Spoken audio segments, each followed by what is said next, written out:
Judgement day અને પ્રજા આજે તેનું જજમેન્ટ સંભળાવશે કારણ કે આજે જે મતગણતરી શરૂ થઈ છે, રૂઝાન સામે આવી રહ્યા છે, તે પ્રમાણે આંકડા પણ અમે આપને દર્શાવી રહ્યા છે। જજમેન્ટ ડેના દિવસે આજે જોવાનું રહેશે કે કોને જનતા મત આપે છે અને કોને જનતા નથી ઈચ્છતી સરકારમાં, કારણ કે જે રીતે આંકડાઓ સામે આવી રહ્યા છે તેના જોતા આ વખતે ભાજપ માટે ક્યાંક પશ્ચિમ બંગાળમાં સારો એવો પ્રતિસાદ જોવા મળી રહ્યો છે જનતાનો અને જોવા પણ મળી રહ્યો છે। સાથે જ કોરોનાનો કાળ છે અને તેમાં પણ લોકો ખૂબ જ પરેશાન અત્યારે થઈ રહ્યા છે, એટલે તેને લક્ષીને પણ આ વખતે જનમત આવે તો કોઈ નવાઈ નથી, પરંતુ જે રીતે લોકોને હાલાકીઓનો સામનો કરવો પડી રહ્યો છે, જે રીતે રેલીઓ થઈ હતી, જે રીતે પ્રચાર કરવામાં આવી રહ્યો હતો, તે સમયે મોટી સંખ્યામાં કોરોનાનો વ્યાપ વધ્યો અને તેના કારણે આજે લોકોને હાલાકીનો સામનો કરવો પડી રહ્યો છે। ક્યાં રેમડેસિવિર નથી મળી રહ્યા તો ક્યાંક ઓક્સિજનની તંગી વર્તાઈ રહી છે, લોકોને હોસ્પિટલમાં બેડ પણ નથી મળી રહ્યા, એટલે સમગ્ર મામલે લોકોને હાલાકીનો સામનો કરવાનો વારો આવી રહ્યો છે। હાલ એક મહત્વપૂર્ણ અપડેટ મળી રહી છે, પશ્ચિમ બંગાળમાં ભાજપ અને ટીએમસી વચ્ચે ખરાખરીનો જંગ જોવા મળી રહ્યો છે। આ વખતે બંગાળમાં કુલ 160 થી વધુ બેઠકોનો શરૂઆતી ટ્રેન્ડ જોવા મળી રહ્યો છે, એટલે કે આ વખતે ભાજપને બંગાળમાં સારો એવો પ્રતિસાદ લોકોનો સાંપડી રહ્યો છે। ટીએમસી 86 અને ભાજપ 72 બેઠક ઉપર અત્યારે આગળ ચાલી રહી છે, તો બંગાળમાં ભાજપ અને ટીએમસી વચ્ચે ખરાખરીનો જંગ જામ્યો છે, એટલે 160 થી વધુ બેઠકોનો શરૂઆતી ટ્રેન્ડ જોવા મળી રહ્યો છે બંગાળમાં। અને જે રીતે પ્રચાર કરવામાં આવ્યો હતો, રેલીઓ કરવામાં આવી હતી, ખૂબ જ વધારે પ્રમાણમાં લોકો જોવા મળતા। શુભેન્દુ અધિકારી છે, તેમના દ્વારા પણ કહેવામાં આવ્યું હતું કે જો આ વખતે તેઓ બંગાળમાં નહીં જીતે તો તેઓ રાજકારણ છોડી દેશે।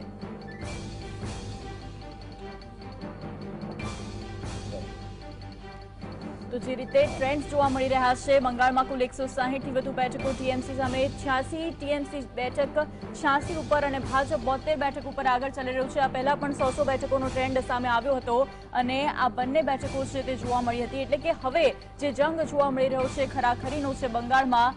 નંદીગ્રામમાં મમતા અને શુભેન્દુ અધિકારી વચ્ચે કાંટાની ટક્કર જોવા મળી રહી છે। અહીંયા સુભાષભાઈ, નંદીગ્રામમાં મમતા અને શુભેન્દુ અધિકારીએ ફરી એકવાર મમતા ઉપર લીડ મેળવી છે, ક્યાંક એવું લાગે છે કે આ વખતે રાજકારણ છોડવાનો વારો નહીં આવે શુભેન્દુ અધિકારીનો, કારણ કે જે રીતે જોવા મળી રહ્યો છે ટ્રેન્ડ તે પ્રમાણે બંગાળમાં ફરી એમ કહેવાય ને કે અલગ જ ટાઈપનો આ વખતે ટ્રેન્ડ સામે આવી રહ્યો છે।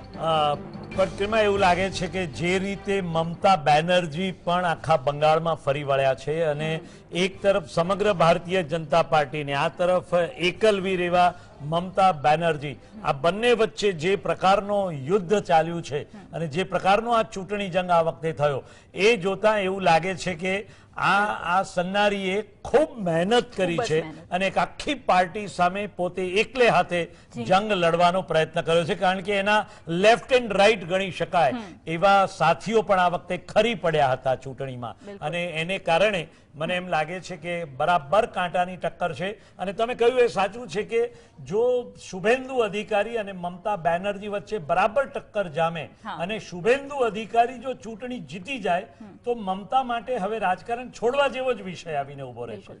પણ જ્યારે એમ કહેવાય છે કે શુભેન્દુ અધિકારીએ ચૂંટણી લડતા પહેલા એમ કહ્યું હતું કે જો હું નંદીગ્રામની બેઠક પરથી હારી જઈશ તો હંમેશ માટે રાજકારણ છોડી દઈશ। આ કેટલે અંશે વ્યાજબી છે, આ પણ એક બહુ મહત્વનો પ્રશ્ન છે, પણ રાજકીય નેતાઓના વિધાનો એ ચૂંટણીમાં લોકોને આકર્ષવા પૂરતા જ હોય છે, એમાં કોઈ સત્યતાનો આધાર હોતો નથી। બિલકુલ, અત્યારે કેટલાક મહાનુભાવો જોડાઈ ચૂક્યા છે, તેમની સાથે વાત કરીશું। ભાજપમાંથી ડોક્ટર અનિલ પટેલ જોડાઈ ચૂક્યા છે અને સાથે જ વિશ્લેષક છે તેઓ પણ જોડાઈ ચૂક્યા છે। સૌપ્રથમ આપની પાસે આવીશ, વિશ્લેષક વાસુદેવભાઈ જોડાઈ ચૂક્યા છે, તેમની સાથે પણ વાત કરીશું।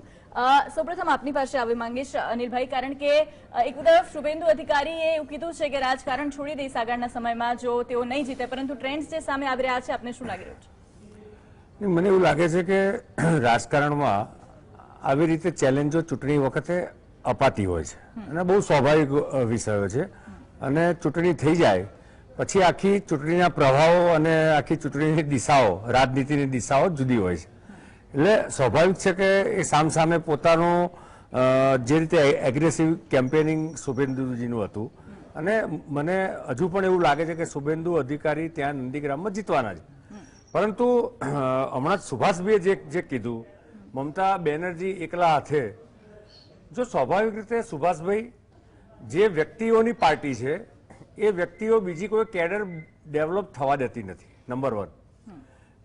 ટીએમસી એ કોઈ ઓર્ગેનાઇઝેશન નથી, એ મમતા બેનર્જી એટલે ટીએમસી અને ટીએમસી એટલે મમતા બેનર્જી, તો સ્વાભાવિક છે કે એમાં કોઈ બીજી કેડર ના હોય. પણ અનિલભાઈ 10 વર્ષ સુભાષભાઈ, આપની રાજ કર્યું. હું એ જ વિચાર તો કરો, એક વ્યક્તિની પાર્ટી ગણો. અરે સુભાષભાઈ, મને 10 વર્ષ રાજ ના કરી શકે. એટલે એ તો વ્યક્તિલક્ષી હોય, પણ એની પાસે મોટી કેડર તો હોય જ ને. શુભેન્દુ અધિકારી જેવા અત્યાર સુધી એની જોડે જ હતા, તો એની કેડરનો ભાગ કહેવાય કે નહીં? જવાબ આપો. હાજી. અને વચ્ચે ના ટોકો તો મને લાગે કે ડિબેટનો એટલે આપે જે પહેલા જે વાત કરી અને મમતાજી માટે સરસ મજાની સહાનુભૂતિ બતાવી, જી એટલા માટે હું કહેવા માંગુ છું કે મમતા બેનર્જી એક વ્યક્તિની પાર્ટી છે. જેમ સપા છે, બસપા છે, એ ઓર્ગેનાઇઝેશન નથી, એ સંગઠન નથી. અને 10 વર્ષ રાજ કર્યું, આપે જ કીધું, તો 10 વર્ષ રાજ્ય કર્યું તો એમણે એમની પોતાની સેકન્ડ કેડર ન ડેવલપ થવા દીધી, કારણ કે એમને અભિષેક બેનર્જીમાં ભત્રીજામાં રસ છે. એટલે મમતા બેનર્જી જે 10 વર્ષ રાજ કર્યું, તો સ્વાભાવિક છે કે એકલા હાથે જ બધું કર્યું હોય તો એકલા હાથે ચૂંટણી પ્રચાર કરવાનો હોય. ભારતીય જનતા પાર્ટી ઓર્ગેનાઇઝેશન છે, સંગઠન છે, એટલે ત્યાં એની વ્યવસ્થાઓ જે છે એમાં બધા જ લોકો પ્રચાર પ્રસાર માટે જાય છે. અને આ કોઈ વેસ્ટ બેંગાલ માટે નવું નથી, આ દરેક ચૂંટણીઓમાં દરેક રાજ્ય માટે હોય છે. એટલે મમતા બેનર્જી માટે સહાનુભૂતિ આપણે કહીએ કે ભાઈ એકલા હાથે કર્યું અને સામે આટલી પાર્ટી, તો એ તો કોઈ પણ પાર્ટી જે નેશનલ પાર્ટી છે, પછી કોંગ્રેસમાં હોય તો ત્યાં પણ મોટી લીડરશીપ છે અને વર્ષોથી ચૂંટણીઓ ચાલતી હતી. ભલે હાર જીત જુદો વિષય છે, પરંતુ કેમ્પેનમાં પોતાના બધા જ પ્રતિનિધિઓ જતા હોય છે. એટલે સંગઠન એ એવી વસ્તુ છે કે જેનો ઉપયોગ ભારતીય જનતા પાર્ટી દર વખતે કરે છે. જી, પણ અનિલભાઈ, તમને બહુ જ સાચું કહું તો અત્યારે ભારતીય જનતા પાર્ટી જે રીતે દેશભરમાં લીડ લઈ રહી છે અને જે રીતે ભારતીય જનતા પાર્ટીનું વર્ચસ્વ વધતું જાય છે, એ તમને નથી લાગતું કે એક વ્યક્તિલક્ષી છે? એક વ્યક્તિને કારણે આ બધું આટલું બધું તમે હાંસલ કરી શક્યા, જેવું નથી લાગતું તમને? જો આને કદાચ રાજનીતિના લાંબા એક અંતરાલની દ્રષ્ટિએ વિચારીએ તો આજ ભારતીય જનતા પાર્ટીમાં દર 3 વર્ષે નવા પ્રમુખો બદલાયા છે, જેની લીડરશીપ અમારા સંગઠન છે. એટલે સંગઠનમાં લીડરશીપ હંમેશા પ્રમુખ આપતા હોય છે.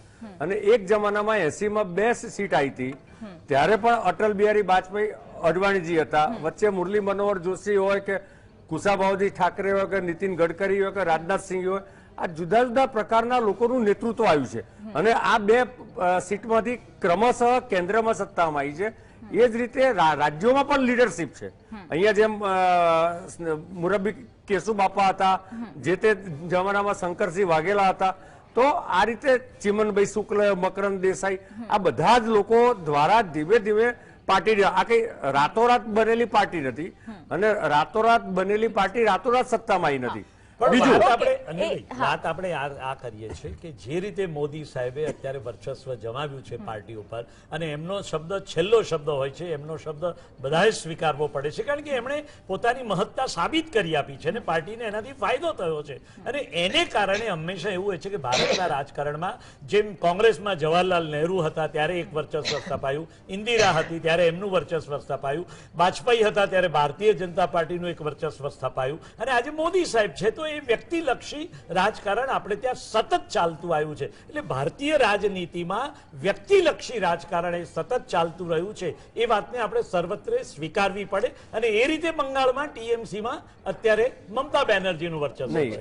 આપની વાત સાથે સુભાષભાઈ 100% આપનું એનાલિસિસ સારું છે, જી સાચું પણ છે, પણ હું અસંતોષ સ્વીકારીશ એટલા માટે કે જવાહરલાલ નહેરુજી હોય કે ઇન્દિરાજી હોય કે વાજપેયીજી હોય કે નરેન્દ્રભાઈ હોય, આ વ્યક્તિલક્ષી રાજકારણ કરતા ભારતીય જનતા પાર્ટીમાં વ્યક્તિત્વલક્ષી છે.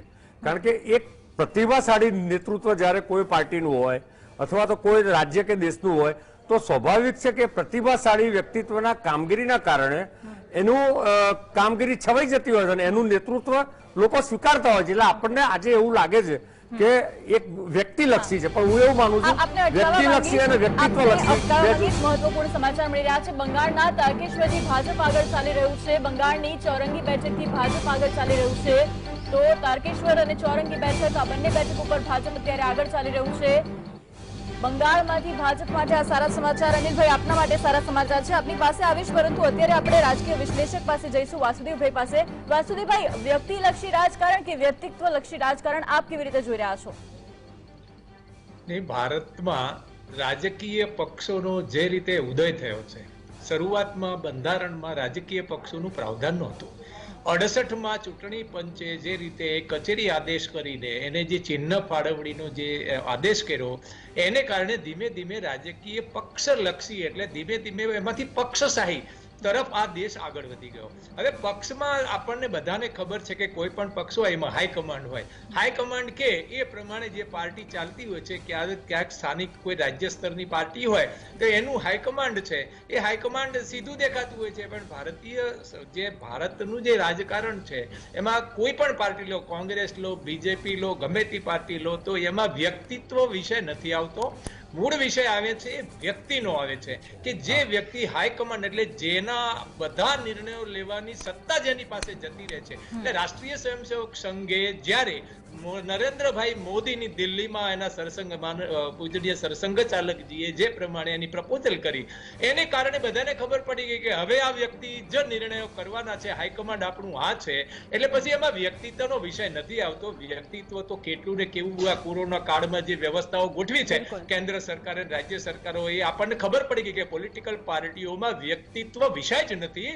વ્યક્તિઓ ગોઠવાય છે, હાઈકમાન્ડ એની પાસે હોય એટલે એ પ્રમાણે ટિકિટો આપે છે ને એ પ્રમાણે જીતે છે. એટલે કુલ મળીને વ્યક્તિ આધારિત અને એમાં હાઈકમાન્ડ જેના હાથમાં પાર્ટીનું ફાઇનાન્સ છે, પાર્ટીનો ખર્ચો કરવાની જેની પાસે આવડત છે, પાર્ટીમાં ફંડ લાવવાની જેની પાસે આવડત છે, એવા વ્યક્તિઓ છે એ વ્યક્તિ તરીકે ઉભરે છે અને એ સત્તા સંભાળે છે. એટલે વ્યક્તિત્વનો વિષય જે છે એ તો કોઈ પણ દેશમાં જ્યારે રાજનેતા બહુ મોટો બને ને તો એનું વ્યક્તિત્વ હોય જ. વ્યક્તિત્વ વગર કોઈ વ્યક્તિ સ્વીકારાય નહીં. એનો અર્થ એવો નથી કે બાકીના લોકો વ્યક્તિત્વ વગરના મુખ્યમંત્રીઓ બની જાય છે, હાઈકમાન્ડ બની જાય છે. આવું ક્યાંય હોતું નથી. એટલે એ કોઈ સ્પેસિફિક નથી. આ દેશની જે તાસીર છે, રાજકીય પક્ષો જે રીતે ઉભર્યા છે, સાહેબ રાજકીય પક્ષ છે એ મેન્ડેટ આપે છે જ્યારે એને, ત્યારે એને પાર્ટી કે એ પ્રમાણે એ ચૂંટાયેલા માણસે મતદાન કરવું પડે છે. એટલે આ દેશમાં પક્ષશાહી ઉપર હાઈકમાન્ડ શાહી ત્યાં સુધી પહોંચી ગયું છે. એટલે લોકશાહીની વાત જ નથી. આ દેશમાં કા તાનાશાહી હોય, કા અમલદારશાહી હોય, કા ચૂંટાયેલા લોકોની સરકારની શાહી હોય, પણ કુલ મળીને આ દેશમાં લોકશાહી નથી. એટલે આપણે જુદી જુદી વાતો કરીને લોકોનું ધ્યાન છે ડાયવર્ટ કરવાનો પ્રયત્ન કરીએ છીએ. વસ્તુભાઈ અટકાવવા માંગીશ અને એક મહત્વપૂર્ણ સમાચાર. શરૂઆતના ટ્રેન્ડમાં બંગાળમાં ટીએમસી 100 બેઠક ઉપર આગળ ચાલી રહી છે તો ભાજપ 95 બેઠક ઉપર આગળ ચાલી રહી છે. એટલે કે ખરાખરીનું જંગ અહીંયા પશ્ચિમ બંગાળમાં જોવા મળી રહ્યો છે. 95 અને 100 બેઠકો શરૂઆતના ટ્રેન્ડમાં બંગાળમાં ટીએમસી 100 બેઠક ઉપર અને ભાજપ 95 બેઠક ઉપર આગળ ચાલી રહી છે. વાસુદેવભાઈ આપની પાસે આવીશ, પરંતુ અનિલભાઈ વ્યક્તિ અને વ્યક્તિત્વની જે વાત થઈ તેમાં વ્યક્તિત્વ કેવું હતું એ કોરોના કાળમાં ખબર પડી જ ગઈ છે. કારણ કે કોરોના કાળમાં પ્રજાની પરવા કર્યા વગર લોકો રેલીઓ કરતા હતા, મોટી મોટી સંખ્યામાં લોકોને બોલાવવામાં આવતા હતા. શું એ વખતે નેતાઓને ખબર નહોતી પડતી કે અહીંયા લોકોનો શું હાલ થશે? ઠીક છે, આજે ચૂંટણીના પરિણામો આવી રહ્યા છે 5 રાજ્યોના. એટલે મને લાગે કે ચૂંટણીના પરિણામોને કેન્દ્રિત કરીએ તો વધારે યોગ્ય રહેશે. અને કોરોનાની તો આપણે ઘણી ડિબેટો કરી છે અને કોરોનાની ડિબેટ કરવા આમ તો હમણાં તો ઓપીડી ફૂલ ચાલે એટલે ઓછો જઉં છું 15 દિવસથી. પણ આપ કહેશો તો હું મંગળવારનો સમય સ્લોટ ફાળવી દઈશ, સુભાષભાઈ સાથે ચર્ચા કરવા આવીશ.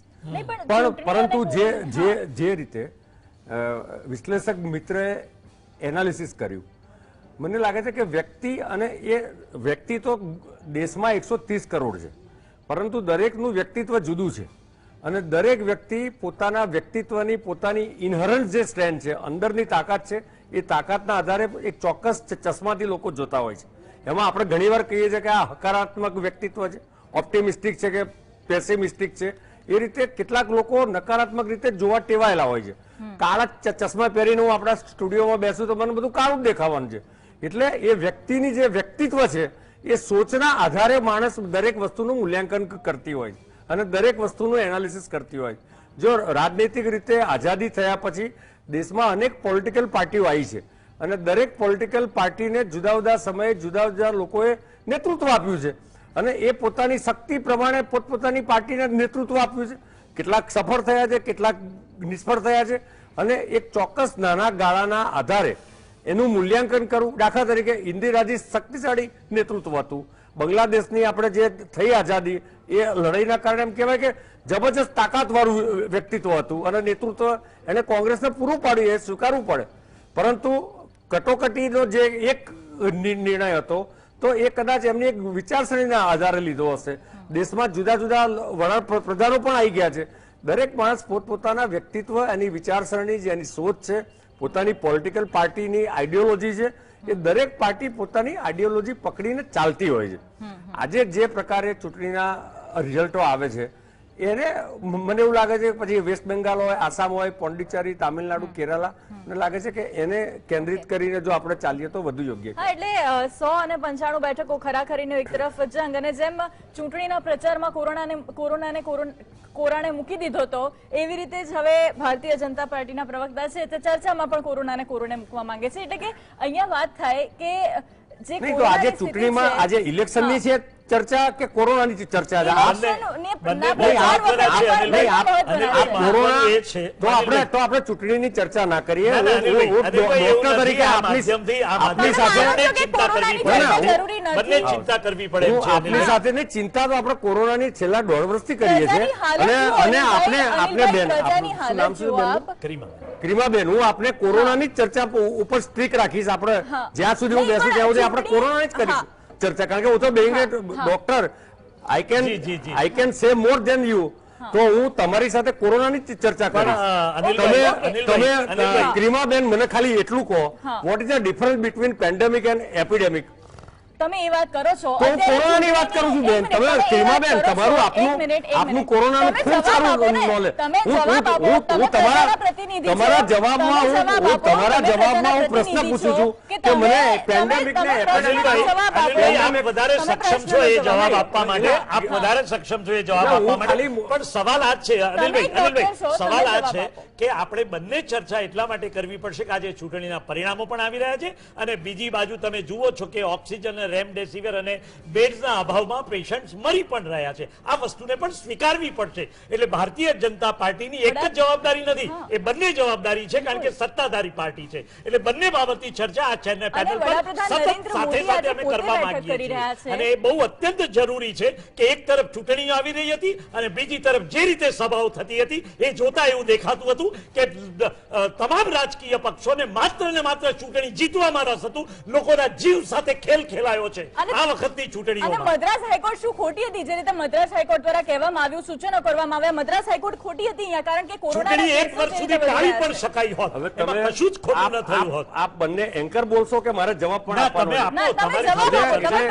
સુભાષભાઈ, બંનેના પ્રશ્નો જુદા જુદા આવે છે. એક જ્યુડિશિયરીની વાત કરે છે અને તમે પેરેલલ છે ને, તમે ચર્ચા તો આપને કઈ બાબતનો જવાબ જોઈએ છે મને તમે પૂછો.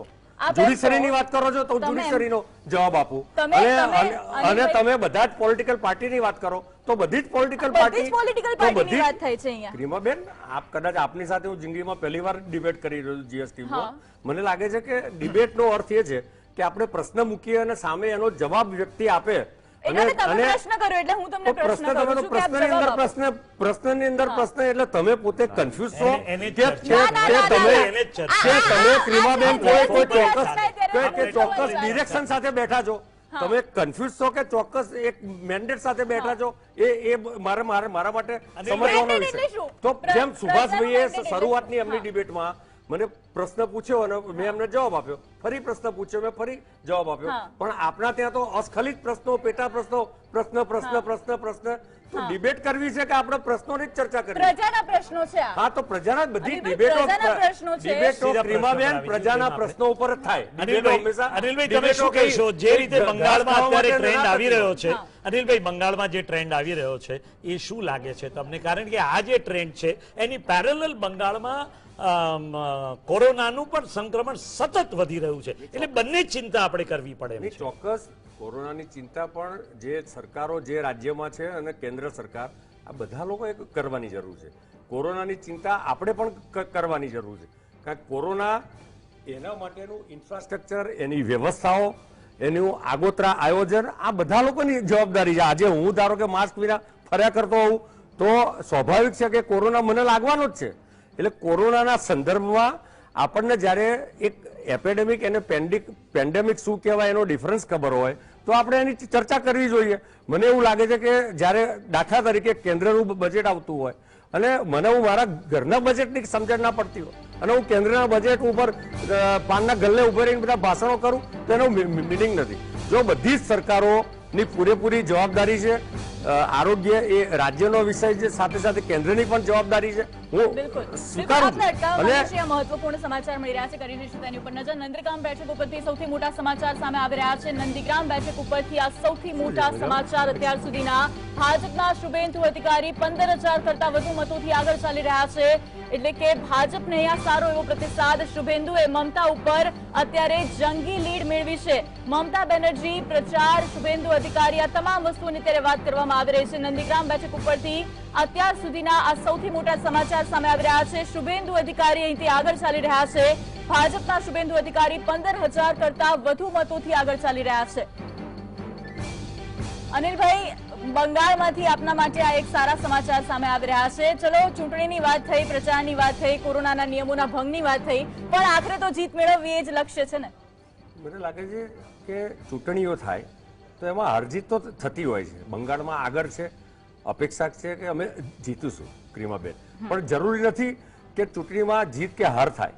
ક્યાંક અમે આસામમાં ફરી સત્તા પર આવીશું, ક્યાંક પોંડિચેરીમાં આવીશું. પ્રશ્ન એ નથી. પ્રશ્ન તમે તમારી વિચારધારાને પકડીને કેટલું ચાલી રહ્યા છો, નંબર 1. બીજું, તમે બંગાળની વાત કરો છો તો બંગાળમાં અત્યારે જે રીતના રિઝલ્ટ દેખાય છે એમાં કસોકસની લડાઈ દેખાય છે. પરંતુ બંગાળનું જો આપણે ચૂંટણી એનાલિસિસ કરીએ તો બંગાળનો વોટર હંમેશા સાયલેન્ટ વોટર રહ્યો છે. મમતાજીને 10 વર્ષ એણે ફૂલ તાકાતથી સપોર્ટ કર્યો અને 5 વર્ષ પછી તો એમને જંગી બહુમતી આવી.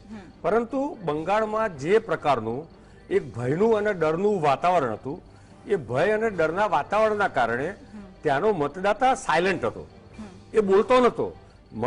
બંગાળની બીજી એક પ્રકૃતિ એવી છે કે ત્યાં આગળ જે રીતે એક જમાનામાં કોંગ્રેસનું શાસન હતું, ત્યારબાદ કોમ્યુનિસ્ટોનું આવ્યું અને ત્યારબાદ 2011થી મમતાજી.